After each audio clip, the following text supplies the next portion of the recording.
All right. Well, welcome to Transformation Tuesday.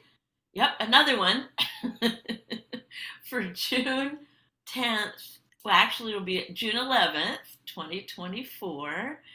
And we are on a mission. I love it, don't you, Tara? We are on a mission. This is Paradigm Shifters to shift and uplift the planet.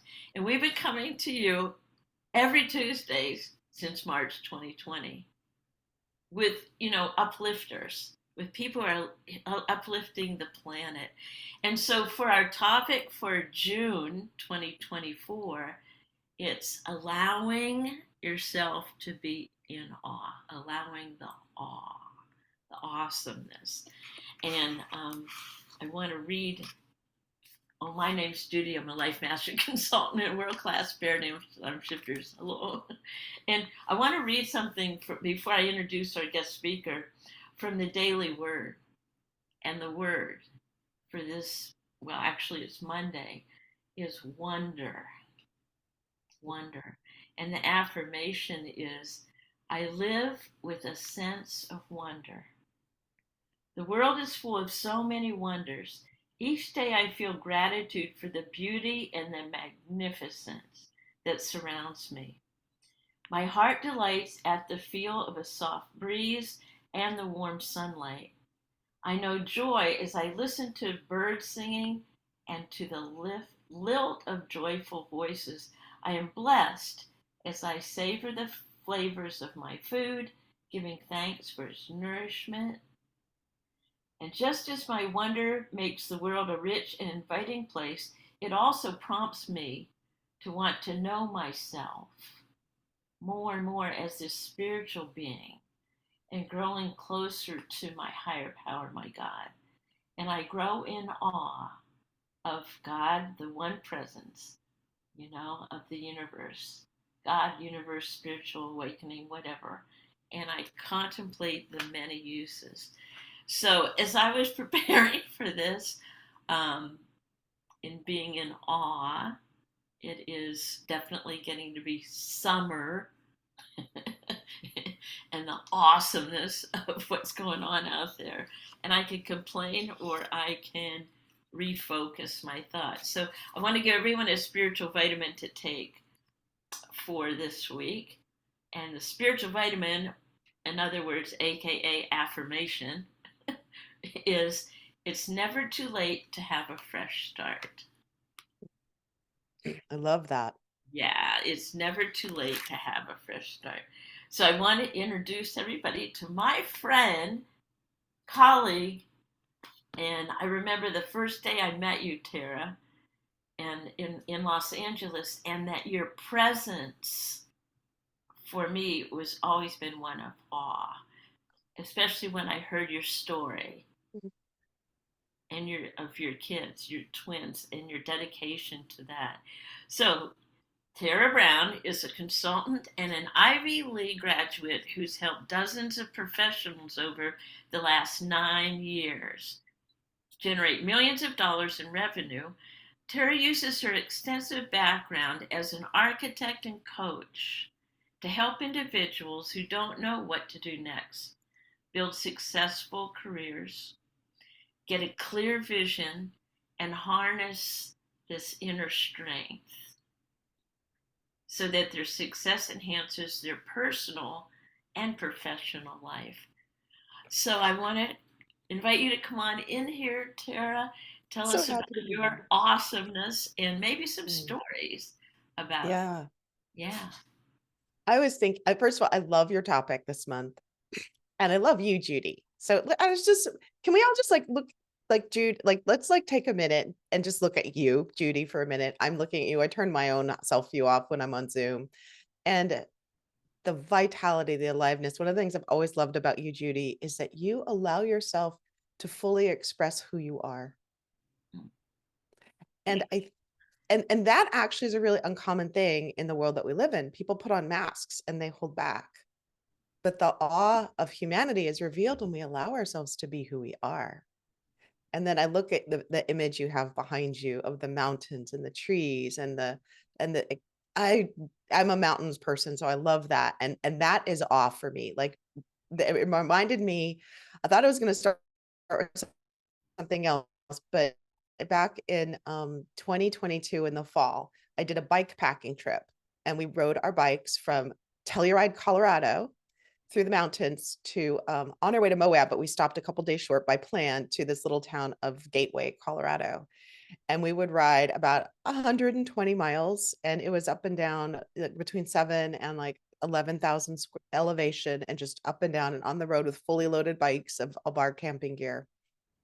And the first day was this really difficult climb. It was notorious because you're coming out at Telluride, and then in like 2 miles, you had to gain, I think, like 2,000 feet. And so we were pushing our bikes. We're walking and pushing our bikes up the hill.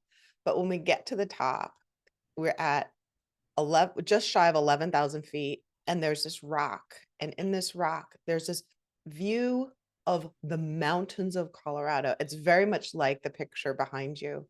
And every once in a while, I just printed a photograph of that because I look at that and I feel the awe and the majesty of the beauty of this incredible planet that we were privileged to live on.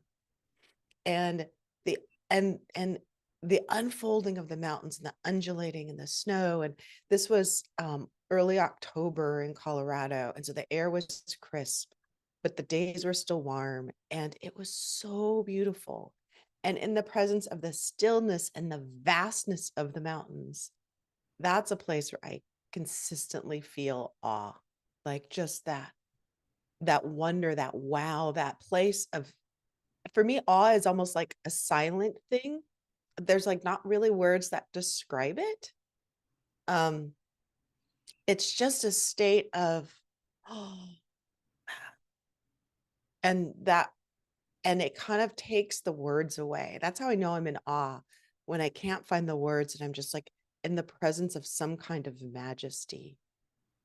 And and even in that, like, it's interesting because I'm saying that and I recognize that when I say that, there's this, it sounds like there's a sense of separation, but truly when I'm in the presence of awe, there's no separation. That's the other part. It's like what's going on, like the beauty, I'm in the beauty. I'm present to it, and I'm so immersed in it that I'm not separate from it, because I don't know that I don't feel like I've become the mountains, but rather I've become the experiencing of the mountains, if that makes sense. So awe to me, like I was, there's that moment of that wonder in the mountains. I was up this morning early on my bike, doing a bike ride up with the sunrise. I live in Arizona, and we're going through a heat wave. So it's supposed to get up to about 110 this week. So if you're going to exercise outside, you're doing it at the crack of dawn. And every sunrise, every time I get up and I get to see the sun come up and break the plane of the earth and the colors, we get great sunrises and sunsets here. That's awesome. Like the awe of just the beauty, and it's ordinary, right? The day the sun doesn't come up, we're not here anymore, right? That's in an ordinary, average, expected day-to-day routine that when I'm present for it is so beautiful. And in that beauty, the perfection of just however the morning shows up, there's awe in that. And so that's one of the places that I consistently find awe in life. The other place I was thinking about as I was reflecting and then listening, oh, sorry, I have a reminder on my telephone that goes off on Monday mornings at 7:45, because we're pre-recording this because I'll be at work tomorrow when this is airing. March of 2020, on March 1st of 2020, I broke my arm mountain biking, and I would go into surgery, and ironically, I would recover. I would like get ready for surgery in a hospital. I'm also an architect, as that said, in a hospital room that I had renovated like 20 years prior. So, and so I go into the pandemic alone. Like I have my kids half the time, whom I adore. At the same time, I mean, I was single, and every day was alone. It was a really tough time. I couldn't go places. I couldn't do things. My friends were still out riding bikes. That was one of the things we could do in the days of lockdown. but I could not go out and ride my bike. And one of the very profound lessons I had was going to the having recovered enough that I could drive with the one hand and going to the bike store and waiting in line with my mask on. And bike stores were essential businesses, so they were allowed to be open. And I was like 6 feet behind the person in front of me who was 6 feet behind the cash register, right? So my back is pretty much like almost at the door. And this is probably about 4 weeks into lockdown. No, about 2 or 3 weeks into lockdown, but about 4 weeks into my lockdown, right? Because I had to stay home like 2 weeks before Arizona closed. And I remember walking into the room, and I noticed this at a couple levels, walking into the room and just seeing the activity and being around people, and my whole body just relaxed. My whole body just did this big sigh of, and I had this, I wasn't looking, I wasn't making eye contact with anybody, I wasn't talking with anybody, I wasn't interacting with anybody, but my body relaxed in the presence of other people just by being in physical proximity of other human beings. And that was a moment that left me with awe. That moment touched me very, very deeply because I realized that as human beings, we are meant to be together. We are meant to connect. I didn't need to talk to them for my body to go, okay, the world is safe again. Like I am around people. And that was a very profound moment. And as I thought about your topic of awe, I realized that most of the time, I've noticed the awe in the presence of very difficult situations and how they worked out. When I was going through my divorce, that was what led me to sign up with the Brave Thinking Institute, sign up for training to become first a dream builder coach and then later a life mastery consultant. And I remember that without going into this divorce story, it was just a very, very sudden. One day I was married, the next day I filed for divorce. It was like, it was not a planned thing. It had to happen and it had to happen right away. And so I didn't have a plan. I had let my career lapse. I had been a stay-at-home mom for the previous 7 years. I didn't know how I was going to earn money. That was one of the reasons I signed up for coaching, because well-meaning, it was the Great Recession. Architects weren't employed. I hadn't worked as an architect for going on 7 years. I didn't know I'd ever be able to do that again. And just like 2 months in to an incredibly difficult, scary, frightening situation that was, like I said, just abrupt. Married one day, gone the next. I saw the wisdom in how that incredibly abrupt rupture of a marriage ended. It was dying on the vine. It's not like it was like this happy-go-lucky marriage and it just ended one day. It had been in its death throes for a long time. Look backing, it was probably in hospice, but I didn't know that at the time. But the death of it was sudden. And I could see that it had actually been orchestrated in such an abrupt and difficult way that I would never go back. That had it happened in a gentle fashion, the temptation to go back to what was not for me a healthy relationship, but wasn't healthy for me. It couldn't have been healthy for him either, right? That was not a relationship that was benefiting us anymore as a married couple, but that the temptation to go back to the familiar would have been so great that I probably couldn't have overcome it. But because of the rupture, there was no going back. And it only took a couple months, and I could see that that was a huge gift, that I could start to see that I was being shepherded through a very difficult process. And I was in great emotional pain, and it was physical pain. The emotional pain was so great that there was physical pain. But even in the presence of all that, I could start to see that I was being carried through this in a way that was very loving, such that I was forced to move forward. That awareness was a moment of awe. When I looked back, I was like, oh, I was in training that time to become a religious science practitioner.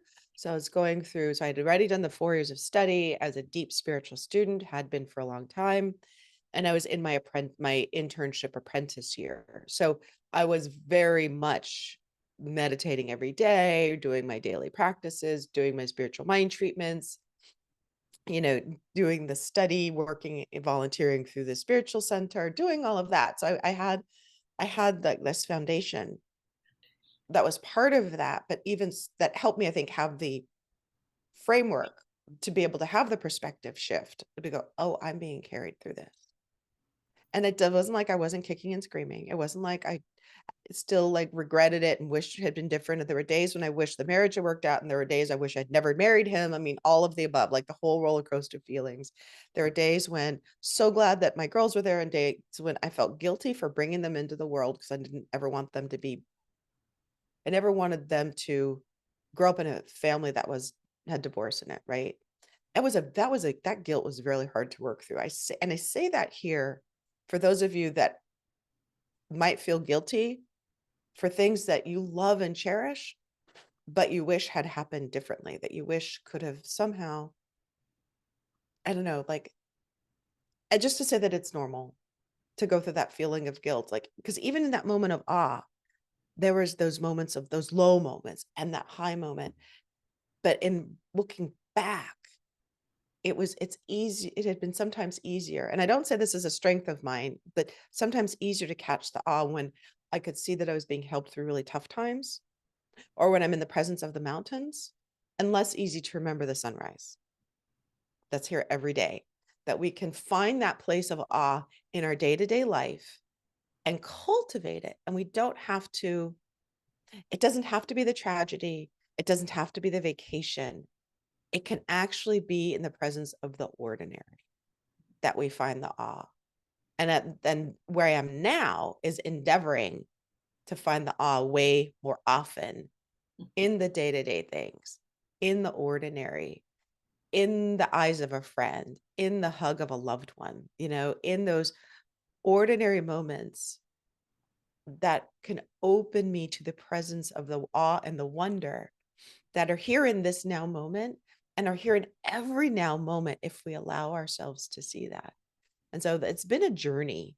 And much younger version of me was just so heads down and so busy on focusing and studying and academics and work that there wasn't room for awe. The awe was always there, but I didn't even consider seeing it.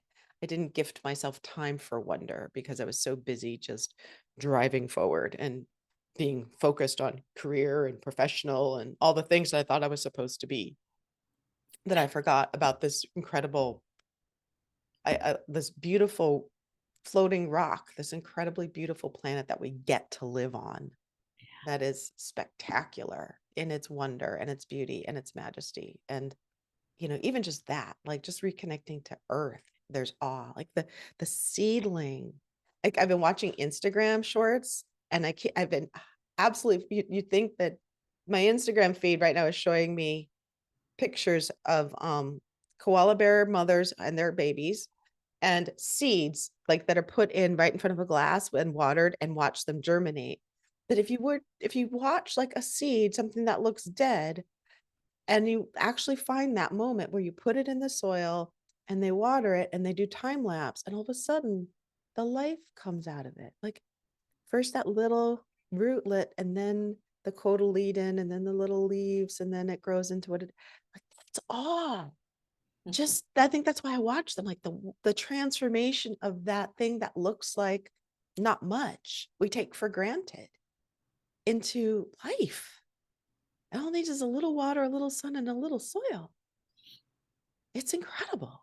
Yeah, So I love it that you're bringing all that up because you know, um, but yeah, I get these downloads of the topic of the month and like, so it's like, okay, for me, if this is uh, a topic, it means that I give myself these commandments, commitment to find an awe every day so that I start an awe journal. In mm, other words, we say wind journal, but an awe journal. And I found myself like, going to a vending machine, even to like, wow, what an awesome idea that was. And like you said, seeds planting, but ideas for the expansion are growing. Um, that's what's so much fun about watching little kids. Like they're in awe of their toes. They're in awe of this. And it brings me back to that moment of birth, that awesomeness that this we are given we are given the gift of witnessing another soul being brought into Right? earth. And like what one, what a responsibility. And two, what an experience. And my grandson turned 20 yesterday, and I was at his birth 20 years ago. And I'm in awe of the man that he's become.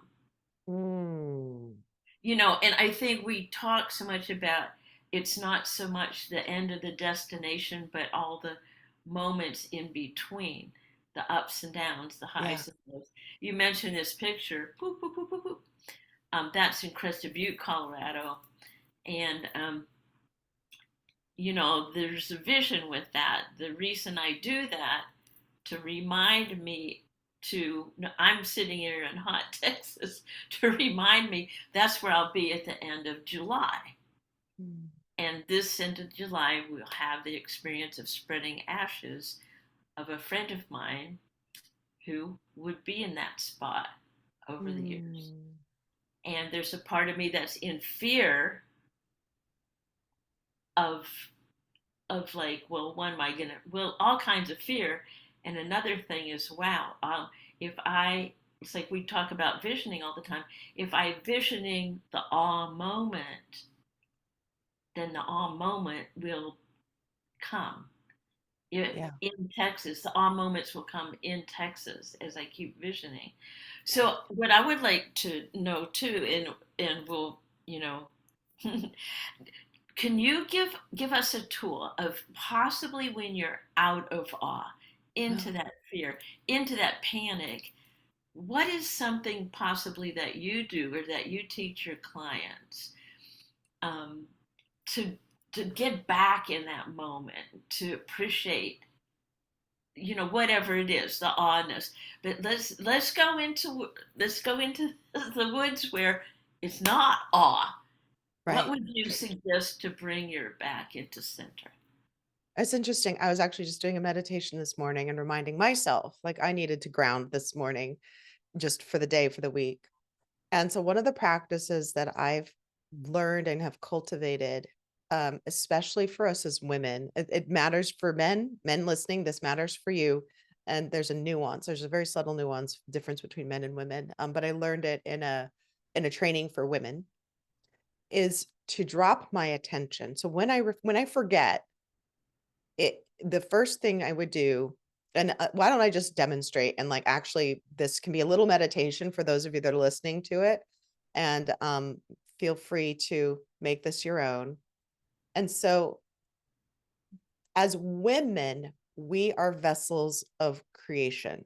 Whether you've had kids or not have kids, our bodies were made to take light and turn it into life. And so that's what we were made to do, whether you've had your own children or never. But so there, that the womb space is a very sacred space. And we were made to receive. And the 20-year-old version of me would have hated this. But I've come to peace with it now. We were made to receive. And so the first practice is to notice that all my thoughts are out, spinning the future, present, the past, and is to close my eyes and to imagine like they're little ribbons and just call them back in, almost like, you know how you retract a tape measure? Have them just imaginally retract. That's all. Intend for them to come in, and they all come in. All your thoughts that are everywhere else, because all those thoughts are actually external penetrating thoughts. And so the first thing is to call them in, and they come all the way back into you. There's no effort required because you're a queen. You don't effort, you just command. And then you'll take your attention, which is now located inside of your head, and maybe on your inner screen. And you might take your hand and imaginally wipe that inner screen clean. And then take your attention, and as if it were a stone falling through water, let it drop, drop, drop through your body, drop, drop, drop all the way down into your pelvic bowl, into your womb space. And you can just feel the energy dropping. And from there, you can invite, whether if you're sitting or if you're laying down, or even if you're standing, invite the part of you that is in contact with support to imaginally go into the earth and send roots into the earth. It may be a really deep root. It may be broad, shallow roots. You may get pictures of maybe like it could be a carrot. Imagine like almost like it's a carrot going down into the ground, or many roots that are going into the ground. Whatever image you get is just right, and it'll change every time you do this. But just see roots going into the ground, into the earth, into the alive, fecund, fertile, pulsing, breathing, life-giving earth. And in that, from there, allow the earth itself to send you the nurturing and the nourishment up through those roots that you need, and allow that to come into your womb space. And so as you breathe in the nourishment. And as you breathe out, you release and let the earth take away anything that's not yours or that is not for your highest good. And you don't need to know what it is. And so you'd breathe in the nourishment, and you'd breathe out anything that is not for your highest good. Again, letting the earth just, you don't have to effort, you don't have to give it away. Just release it, let the earth take it. And you can stay with that breathing pattern for as long as necessary until you feel a sense of peace and ease. And in that place, you can choose to look at the life circumstance that you're facing. And remember this, that there is a gift or a beauty in every adversity that you're facing, every challenge. And just intend to have the gift revealed to you. Coming from the feminine, you don't go get the gift. The queen doesn't go out into the realm seeking gifts.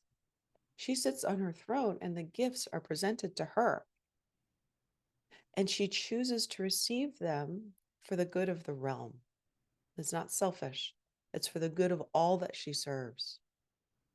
And so intend for the gifts to be brought to you, knowing that it's being brought to you for the good of all that you serve. Maybe that's your family, maybe that's your work, maybe that's your home, maybe that's your community, maybe that's just your own sense of well-being. Maybe it's your health, your relationships, your career, maybe it's your time and money freedom, maybe it's in service of your dreams. But whatever it is, being that place of receiving and trust that it is being brought to you.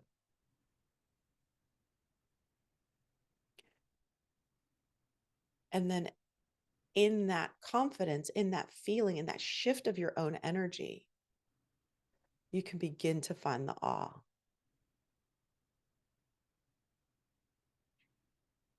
And you could also source a question that would move you into yang or masculine energy, which is there one action for me to take? And just receive the answer. There may be, there may not be. The answer might be, yeah, just find the wonder in today. And let that be.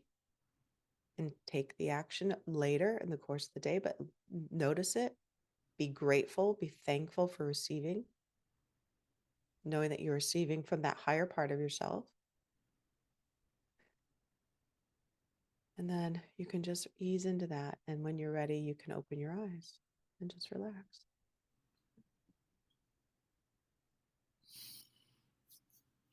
What a gift. Yeah. Thank you. You're welcome. What I would love to ask you is our community of paradigm shifters, what could we hold for you, Tara? What would you love? What would you love for us to Mm. hold for you? You being one of the light forces. What would you love? I have an intention to take my daughters in the early fall on a trip for a week and go back to Europe. And we haven't been back in a long time. We haven't been back since before the pandemic. And I haven't quite figured out the how. So just hold that the how unfolds itself really easily and that it's and that it's that it's really easy and that like it's just maybe I'd love for it to be gifted to us. I don't necessarily mean that the trip is gifted, but that the how is gifted. Does that make sense? Like the how, like, oh, that's how we're gonna do it.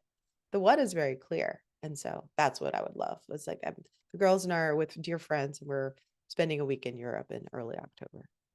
Wow. Okay, here we go. We're going to do an and so it is. Are you ready to receive? Our I'm community ready. with some energy, seeing you, and we want pictures. Okay. I love to watch, people in their visions, and it just lightens my day. So we totally see this as so. And Thank there's your, you. I'll there you take go. that. Well, thank you so much. And what a blessing you are. And Mm. thank you so much for the meditation and for you and for your awesomeness. Thank you, Judy. It's every time I get a chance to be with you on Paradigm Shifters, it's a treat and an honor. And I love the gift that you give your community every week. You are also a light in the world and Oh, your light shines very bright. Thank you. thank you. Till next week. Okay.